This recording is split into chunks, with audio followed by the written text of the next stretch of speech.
Hello and welcome to कड़क cricket. मैं हूं आपके साथ पंकज भार्गव। देखिए मुझे सफेद रंग, लेकिन मैन इन ब्लैक कौन है? वो जो शानदार है, लाजवाब है, बेमिसाल है, सबसे कड़क है। जैसा ये कड़क क्रिकेट है, गजब के हैं राजीव मिश्रा है। पहले दिन का जो टेस्ट मैच शुरू हुआ है अहमदाबाद में वेस्ट इंडीज के साथ, पहले दिन का खेल खत्म हो गया, लेकिन उपलब्धि क्या रही भारत की? 162 रनों पर ढेर कर दिया वेस्ट इंडीज के खिलाड़ियों को। रंग कौन लाया? रंग लाया कौन? मोहम्मद सिराज। रंग लाया कौन? जसप्रीत बुमराह। और 2 विकेट लिए किसने? कुलदीप यादव ने। 4-3-2। तो इसमें क्या देखें हम? इसमें देखें, बड़ा सवाल आज मैं जवाब जानना चाहूंगा राजीव मिश्रा से। इनका इतना अनुभव, इतना एक्सपीरियंस, मैंने आपको बताया पूरी दुनिया में इन्होंने क्रिकेट कवर की है और खेली भी है क्रिकेट। आते हालांकि लखनऊ शहर से हैं। मुस्कुराइए कि आप लखनऊ में है, वहां से आते हैं, लेकिन मैच हो रहा है अहमदाबाद में। खास बात ये पूछना चाहूंगा मैं राजीव से, वो ये कि अब तक जो 4 बेहतरीन कप्तान हुए टीम इंडिया के, महेंद्र सिंह धोनी, रोहित शर्मा, विराट कोहली और सौरव गांगुली, उनसे भी पहले, क्या इन चारों क्रिकेटर्स जो कैप्टन रहे उनसे अलग सोच है इस कप्तान की, शुभमन गिल की?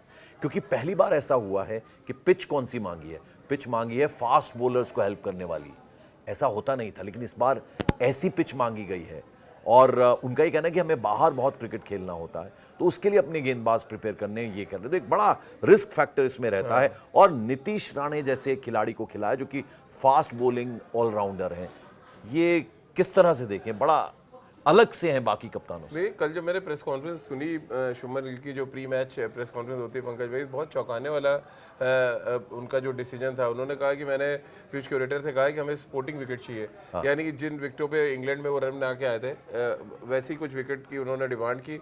और आज हमने देखा, जैसा आपने बताया भी, कि 162 पे आउट कर दिया वेस्ट इंडीज़ को। उसमें 7 विकेटें जो है फास्ट बॉलर्स ने लिए, 4 सिराज ने और जसप्रीत बुमराह ने। और ये इसलिए संभव हो पाया क्योंकि शुभमन गिल ने एक ऐसी पिच की डिमांड की जहां पर फास्ट बॉलर्स के लिए भी मदद हो। अगर आप देखिए तो कुलदीप का बॉल भी वहां पे घूम रहा था। यानी अगर आपके पास वो स्किल है तो फिर आप चाहे स्पिनर है या पेस बॉलर है, आप किसी भी दिन टेस्ट मैच के अपना असर दिखा सकते हैं। और ये बात हमने देखी है अहमदाबाद में। और जैसा कि आपने कहा कि इससे पहले को जो बड़े बड़े कप्तान हुए, उनके रिकॉर्ड्स भले ही बेहद शानदार हो और शुभमन गिल को वहाँ तक पहुँचने में अभी बहुत टाइम लगेगा, लेकिन जिस तरह की सोच वो रख रहे हैं, वो शायद बहुत फ्रेशनेस लेके आ रही है इंडियन क्रिकेट में। क्या चलिए, हम देख रहे हैं 10 साल के बाद एक पेस बॉलिंग ऑलराउंडर खेला है हिंदुस्तान की सरजमीन पर, नीतीश रेड्डी। इससे पहले स्टुअर्ट बिनी खेले थे 2015 में बेंगलुरु में, पंकज भाई। तो अब आप अंदाजा लगाइए कि कितना। मैंने शायद नीतीश रेड्डी की जगह राणे बोल दिया, कोई बात नहीं, तो पॉलिटिशियन को जोड़ दिया। लेकिन वो कहते हैं ना कि हम कितने स्पिन ओरिएंटेड थे, हम कितने ज्यादा स्पिन फ्रेंडली विकेट्स की डिमांड करते थे कि हम ऑलराउंडर्स को खिला ही नहीं पाते थे। तो ये अपने आप में एक ऐसा मुझे लग रहा है, एक ऐसा काम शुरू किया है शुभमन गिल ने जो आज तक कोई भी कप्तान कर नहीं पाया। जो स्पेक्टेटर्स हैं वो 5 दिनों के पैसे देकर आते हैं, उनको मजा आता है। 5 दिन का क्रिकेट है और फैसला आखिरी बॉल तक जाए और 5 दिन मैच हो। आजकल तो यूं खत्म हो जाता है मैच। नहीं, देखिए इंग्लैंड में 5 के 5 दिन चले टेस्ट मैच, क्योंकि पर वो क्लाइमेट का फर्क पड़ता है। ठंडी जगह पे उस तरह की पिचेस में हेल्प मिलती है। विकेट बहुत अच्छी दी थी नहीं, तो ठंडे मौसम का उससे कोई असर नहीं होता है? कोई, अगर आप अच्छी विकेटें देंगे और ओपोनेंट अच्छी है, जैसे इंग्लैंड और इंडिया की टीम थी, दोनों बहुत तगड़ी टीमें थी। अब यहाँ वेस्ट इंडीज खेल रहा है, अब इनको आप गर्मी में खिला दें, बरसात में खिला दें या ठंडी में खिला दें, तो उनके पास बैटिंग की स्किल ही नहीं है। तो बैटिंग स्किल नहीं है तो फिर आप 162, ये बहुत हद तक जाएंगे 200 वाली टीम है, इससे ऊपर जाने वाली टीम नहीं है इनके पास बैट्समैन। राजीव, एक और बड़ा सवाल, चूंकि आप अकेले क्रिकेट कवर नहीं करते, आप बहुत सारे और स्पोर्ट्स भी कवर करते हैं।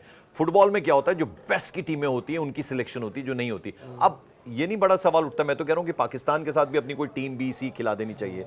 आप वेस्ट इंडीज जिस तरह से प्रदर्शन कर रही है, बहुत ही मामूली सी टीम लग रही है और भारत टॉप की टीम है, तो यहां भी कुछ होना चाहिए या बस एक परंपरा निभानी है, इसलिए सब देशों के साथ सीरीज खेलनी है? ऑलरेडी रूल बना हुआ है ना। देखिए, जो टॉप 8 टीमें वही वर्ल्ड टेस्ट चैंपियनशिप में खेलती हैं। तो ये 8वें नंबर की टीम है अगर हम वेस्ट इंडीज की देखें, और इनका रिकॉर्ड मुझे लग रहा है 90s ऑनवर्ड्स इतना खराब हुआ है कि अब उनके पास टेस्ट प्लेयर बचे ही नहीं है। और देखिए कारण क्या है? आपने बताया था कि बाहर लीग्स खेलते हैं, तो लीग्स खेलते हैं, वो तो अलग मुद्दा है, पैसे की कमी। जो टेस्ट मैचेस में मैं देख रहा था, बैटिंग देख रहा हूँ, वो सर्वाइवल की बड़ी परेशानी है, यानी टाइम बिताना नहीं चाहते हैं क्रीज पे। 25 बॉलें 40 बॉलें खेल के अचानक कोई ऐसा शॉट खेलने की कोशिश करते हैं जहाँ पे विकेट जाता है। तो test cricket is all about patience, आप कितना पेशेंस दिखा पाते हैं, और वो पेशेंस है नहीं इनके पास। और जब ऐसी स्पोर्टिंग विकेटें मिलेंगी जहाँ पे थोड़ा बहुत बॉलर्स को असिस्टेंट है, जहाँ पे थोड़ा मदद मिलने वाली है, देन वहाँ पे आप ट्रबल हो जाते हैं। और टेस्ट मैच राजीव आप मुझसे बेहतर जानते हैं क्योंकि इतना क्रिकेट आपने कवर किया। देखिए टेस्ट मैच की एक अपनी खूबी है, वो जो क्रिकेटिंग शॉट्स होते हैं जो टेक्स्ट बुक में लिखे गए हैं शॉट्स, उस तरह के शॉट्स हमने गावस्कर को सुना है, देखा तो नहीं उतना। विश्वनाथ हम सुनते थे कि क्या शॉट लगाया कवर्स पे। मुझे लगता है वो कलाई का बड़ा ज़बरदस्त उपयोग किया करते थे गुंडप्पा, विश्वनाथ और वेंगसरकर और ये जितने भी महान खिलाड़ी हुए हैं, और वो ब्यूटी उनके उस खेल में नज़र आती थी। अब आप कह दें कि भाई आजकल वो ऊंचे ऊंचे शॉट्स खेल रहे हैं, वो अट्रैक्टिव, ऐसा नहीं है। टेस्ट मैच की एक अपनी ब्यूटी है। ये ब्यूटी है। और तब की विकेटें ऐसी होती थी जब बैटिंग फ्रेंडली विकेट्स थी इंडिया में। जब वो बाहर जाते थे तो सिर्फ सुनील गावस्कर के रन होते थे या विश्वनाथ के रन होते थे, बाकी बल्लेबाज स्ट्रगल करते थे। लेकिन आज के दौर में बैटिंग बहुत ज़्यादा इंप्रूव हो गई है, और खासतौर से हिंदुस्तान के पास तो देखिए अलग अलग फॉर्मेट के बैट्समैन हैं। अब के राहुल और यशस्वी जायसवाल टेस्ट में ओपन करते हैं, आप T20 में चले आए तो बिल्कुल अलग है, और वनडे में बिल्कुल अलग है। तो अलग अलग जो फॉर्मेट है उसके हिसाब से आपके पास अलग अलग बैट्समैन है, और उसी हिसाब से अलग अलग पिच तैयार की जाती है। और शुभमन गिल के बारे में जो हम लोग चर्चा आज कर रहे हैं, उनकी सोच के बारे में, वो बाकियों से इसलिए भी अलग है कि एक कप्तान अगर बैटिंग अच्छी कर रहा है और बैटिंग के साथ साथ डिसीजंस इतने ब्रेव ले रहा है, तो वो फिर थोड़ा सा अलग हटके नजर आता है, और पूरा कहते हैं ना फोकस जो है उस कैप्टन के ऊपर चला जाता है। और शुभमन गिल जो 754 रन, गौतम गंभीर का कोऑपरेशन भी पूरा मिलता है उनको। गंभीर का तो मिल ही रहा है, बिना गंभीर के गाइडेंस के या उनकी बिना सहमति के तो आप ऐसी विकेट नहीं मांग सकते। तो ये गौतम गंभीर का भी एग्रेशन है जो शुभमन गिल की कप्तानी में नजर आ रहा है। और इसी वजह से वो इतने बोल्ड डिसीजंस ले पा रहे हैं कि आपने ऑलराउंडर खिला दिया, आपने 3 पेस बॉलर अगर आप देखें तो सिराज, जसप्रीत बुमराह और नीतीश रेड्डी आमतौर पे इंडिया में एक पेस बॉलर खेलते मैंने देखा है 10-15 सालों में।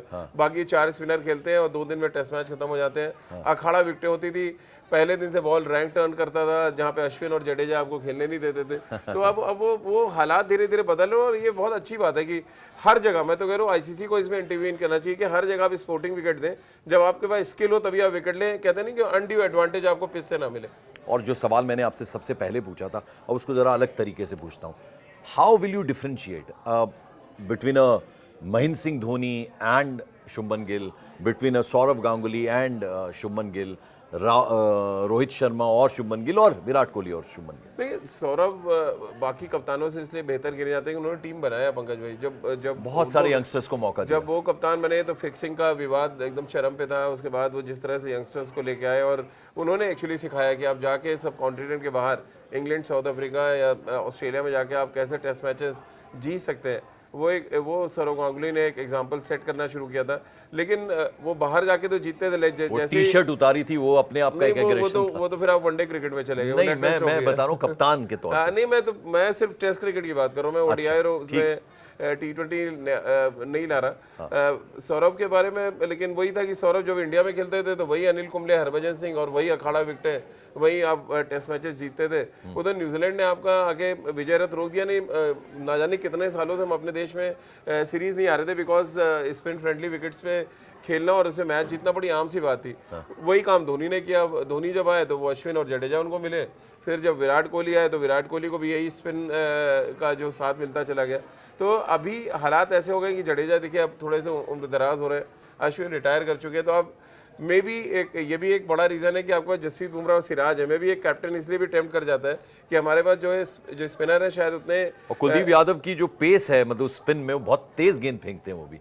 देखिए फिर वही बात आ जाती है कि आप किस तरह की पिच पे खेल रहे हैं। अब जैसे ही यहाँ अहमदाबाद की पिच है, आपको यहाँ तेज डालने की जरूरत नहीं, आप कितना बॉल को हवा में घुमाते हैं वो बहुत ज़रूरी है। देखिए स्पिन और टर्न में यही बड़ा फर्क है कि आप हवा में स्पिन करते हैं और जब पिच पे बॉल पड़ के घूमती है उसको टर्न कहते हैं। तो ये सारी चीज़ें आपको तभी समझ आती है जब आप पिच को अच्छी तरह पढ़ना जानते हैं। और यहाँ पर अपनी ताकत मुझे लग रहा है जो बेस्ट, मुझे सबसे बड़ी खूबसूरत बात इस टेस्ट मैच के पहले दिन ये लगी, आपने अपने बेस्ट 5 बॉलर्स खिलाए। जो आपके पास अवेलेबल बॉलर्स थे, चाहे वो फिर वाशिंगटन सुंदर, जडेजा एंड कुलदीप और बुमराह और सिराज आपके तो बेस्ट ही हैं। जो काम इंग्लैंड में नहीं कर रहे थे, हम इंग्लैंड में हमने कुलदीप को एक भी टेस्ट मैच नहीं खिलाया, बिल्कुल। लेकिन यहाँ शायद अब सीख लिया उन्होंने कि 17 विकेटें लेके आ रहा है बंदा एशिया कप में, आप उसको कैसे ड्रॉप कर दें। तो ये एक अच्छा कदम है। और इस टेस्ट मैच की सबसे बड़ी हाईलाइट पहले दिन की यही थी कि हमने अपने बेस्ट बॉलिंग ऑप्शन को उतारा। चलिए आखिर में ये बता दीजिए कि अब कहाँ जाता हुआ मैच देख रहे हैं, क्योंकि मुझे लगता है 500 का स्कोर लगाएंगे और फिर दोबारा खिलाएंगे उनको और वो नौबत ही नहीं आएगी फिर। हाँ देखिए, इनिंग डिफीट का ही टारगेट होगा भारत का। उनको जितनी ज्यादा प्रैक्टिस वो कर ले, मुझे लग रहा है 2 तारीख को बल्लेबाजी शुरू हुई या 4 तारीख तक चलेगी, क्योंकि 4 तारीख को कहीं डिक्लेरेशन आएगा, कोलैप्स ना हो जाए। तो और उसके बाद डिक्लेरेशन आता है, तो डिक्लेरेशन आने का मतलब है कि 4 की सुबह तक अगर आप बैटिंग करते हैं तो ऑलमोस्ट 300 रन 350 की लीड होगी। तो क्या मैं एक्सपेक्ट करूं कि जो गेंदबाज होंगे वेस्ट इंडीज के, थोड़े बेहतर प्रदर्शन करेंगे बल्लेबाजों से? बेहतर क्या करेंगे, पिच और अच्छी बेटर हो जाएगी। अभी थोड़ा सा जो मॉइस्चर था और बेटर हो जाएगी जब इंडिया बैटिंग करेगा सेकंड। तो ये भारत के लिए थोड़े अच्छे साइन है। लेकिन जो आप कह रहे हैं कि ये जितना लंबा बैटिंग करना है, इंडिया बैटिंग करेगा, सारे बैट्समैनों को प्रैक्टिस मिलेगा और उसके बाद फिर जब आप 300 रन की लीड ले लेंगे तो फिर चीजें आसान हो जाएगी। इनिंग डिफीट बचाना मुश्किल होगा। तो व्हाइट वॉश होने जा रहा है, मतलब 2-0 होगा स्कोर? 2-0 तो एकदम लिखा हुआ उसमें, तो कहीं मतलब इंडिया ने बुलाया ही इनको कि अपने जो वर्ल्ड टेस्ट चैंपियनशिप के जो पॉइंट्स है उसको बना ले और जल्दी बना ले। बिल्कुल। तो चलिए आज की चर्चा में बस इतना ही। एक नए टॉपिक, एक नए विषय पर फिर आपसे मिलेंगे, तब तक के लिए